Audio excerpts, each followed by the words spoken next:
7월 21일 수요일 아침입니다. 오늘은 요한 3서를 함께 읽겠습니다. 장로인 나는 사랑하는 가이오 곧 내가 참으로 사랑하는 자에게 편지하노니 사랑하는 자여 내 영혼이 잘됨같이 내가 범사에 잘되고 강건하기를 내가 간구하노라. 형제들이 와서 내게 있는 진리를 증언하되 내가 진리 안에서 행한다 하니 내가 심히 기뻐하노라. 내가 내 자녀들이 진리 안에서 행한다 함을 듣는 것보다 더 기쁜 일이 없도다. 사랑하는 자여 내가 무엇이든지 형제고 나그네 된 자들에게 행하는 것은 신실한 일이니 그들이 교회 앞에서 너의 사랑을 증언하였느니라. 내가 하나님께 합당하게 그들을 전송하면 좋으리로다. 이는 그들이 주의 이름을 위하여 나가서 이방인에게 아무것도 받지 아니함이라. 그러므로 우리가 이 같은 자들을 영접하는 것이 마땅하니 이는 우리로 진리를 위하여 함께 일하는 자가 되게 하려 함이라. 내가 두어 자를 교회에 썼으나 그들 중에 으뜸되기를 좋아하는 디오드레베가 우리를 맞아들이지 아니하니 그러므로 내가 가면 그 행한 일을 잊지 아니하리라. 그가 악한 말로 우리를 비방하고도 오히려 부족하여 형제들을 맞아들이지도 아니하고 맞아들이고자 하는 자를 금하여 교회에서 내쫓는도다. 사랑하는 자여 악한 것을 본받지 말고 선한 것을 본받으라. 선을 행하는 자는 하나님께 속하고 악을 행하는 자는 하나님을 배웁지 못하였느니라. 데메드리오는 뭇 사람에게도 진리에게서도 증거를 받았음에 우리도 증언하노니 너는 우리의 증언이 참된 줄을 아느니라. 내가 내게 쓸 것이 많으나 먹과 붓으로 쓰기를 원하지 아니하고 속히 보기를 바라노니 또한 우리가 대면하여 말하리라. 평강이 내게 있을지어다. 여러 친구가 내게 문안하느니라. 너는 친구들의 이름을 들어 문안하라. 아멘. 오늘 묵상의 주제가 움켜쥐고 사는 가짜라고 했어요.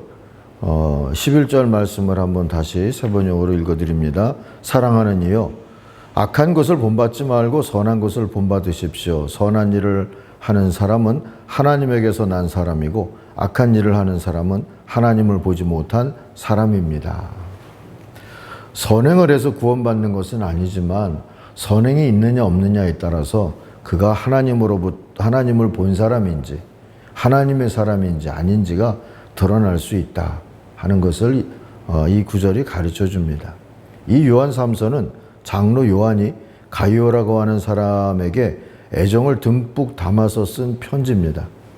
그 애정의 표현이 유명한 2절에 이렇게 나오죠. 사랑하는 이여 나는 그대 영혼이 평안함과 같이 그대에게 모든 일이 잘 되고 그대가 건강하기를 빕니다 하고요. 요한은 이 가이오를 축복하는 게 즐거워 보입니다. 이렇게 누군가를 축복하며 기도하는 게 즐겁다 할 만한 사람이 있다면 그것만으로도 행복하고 감사한 일이다 싶습니다. 이 가이오가 누구일까요? 평범한 이름입니다. 로마서 16장에 보면 고린도 사람 가이오라는 이름이 나오고요. 사도행전 19장에는 바울과 함께 에베소에 이 가이오가 등장도 하고 사도행전 20장에 보면 더베에도 가이오가 있었습니다.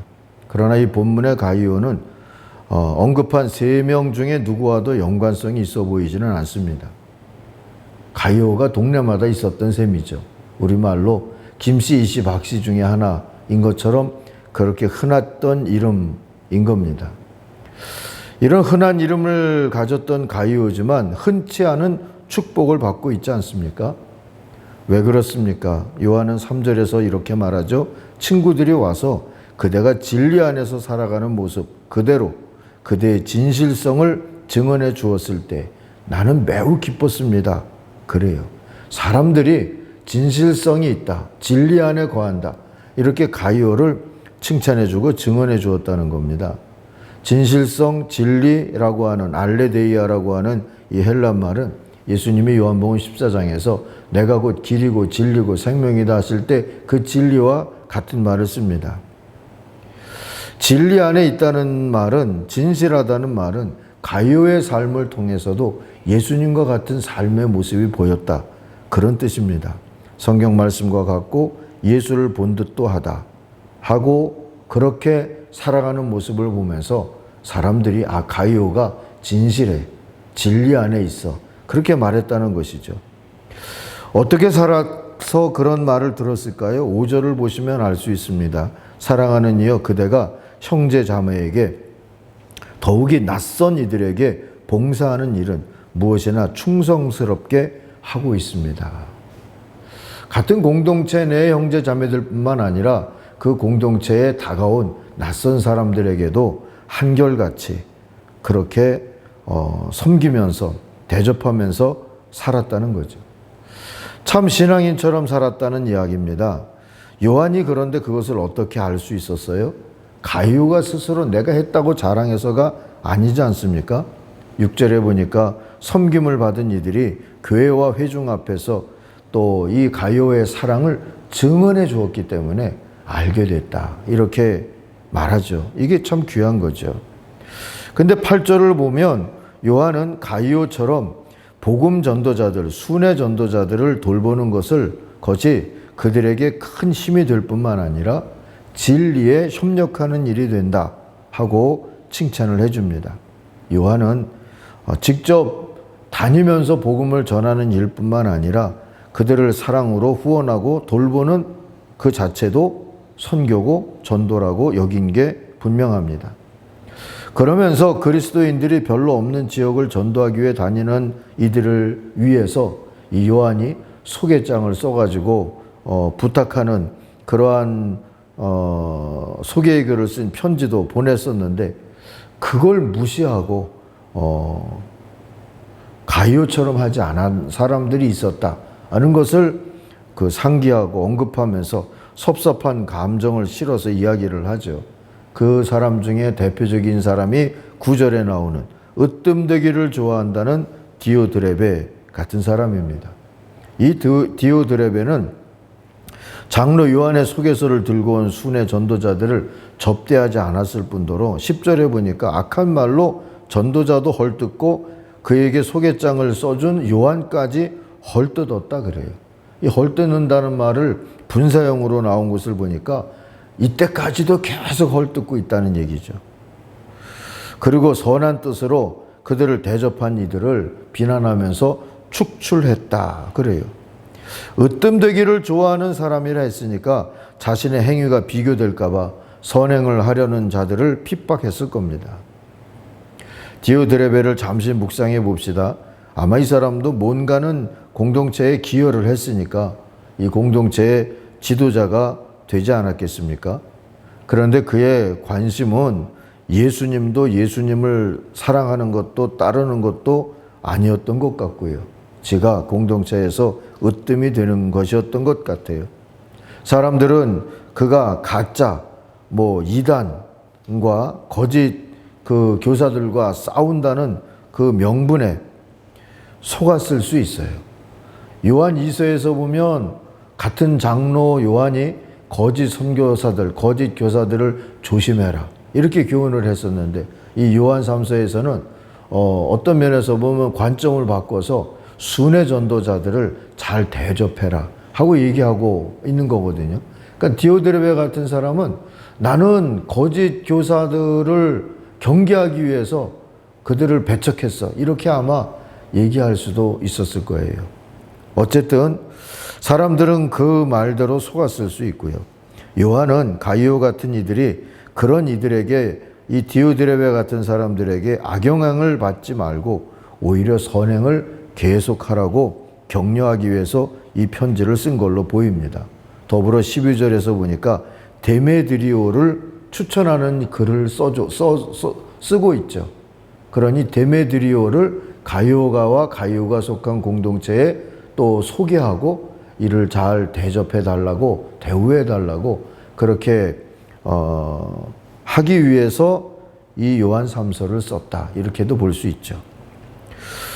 어쨌든 사랑하는 아침가족 여러분, 재물이든 권세든 인기든 그중 하나를 이용해서 나머지까지 다 움켜쥐려는 그러한 노력을 또 그런 욕망을 신앙이라는 이름으로 제자도라는 이름으로 이렇게 잘 포장하는 일들이 일어날 수 있다는 것을 오늘 말씀을 통해서 우리가 볼 수 있죠.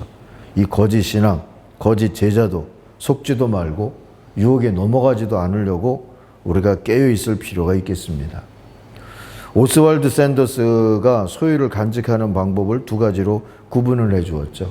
하나는 소유를 꽉 움켜쥐고 이건 내 거야 하는 방법이 있고요. 또 하나는 손바닥 위에 올려놓고 주님이 주신 것 쓰고 있습니다. 주님이 언제든 거두시고자 하거나 다른 데 쓰시고자 하시면 가져가셔도 좋습니다. 이런 자세로 살아가는 삶도 가능하다 하고 알려주죠.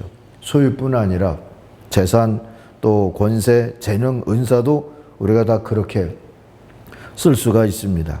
이 둘의 차이가 우리의 제자도의 진실성을 가늠하는 기준이 될 수 있지 않겠습니까?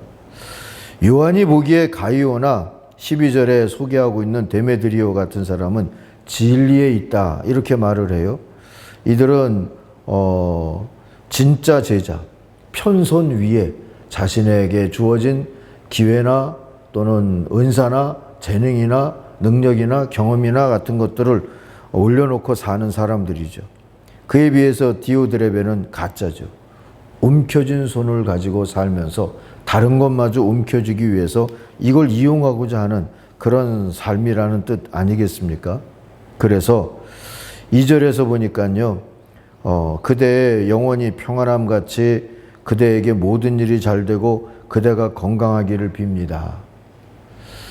움켜주면 이런 축복의 기도의 대상이 될 수가 없는데 이걸 펼쳐놓고 주님의 뜻대로 이러고 살아가면 우리가 이런 복의 축복의 기도를 받고 거기에 아멘 하면서 살 수 있는 그런 담대함이, 신앙의 담대함이 생길 줄 믿습니다.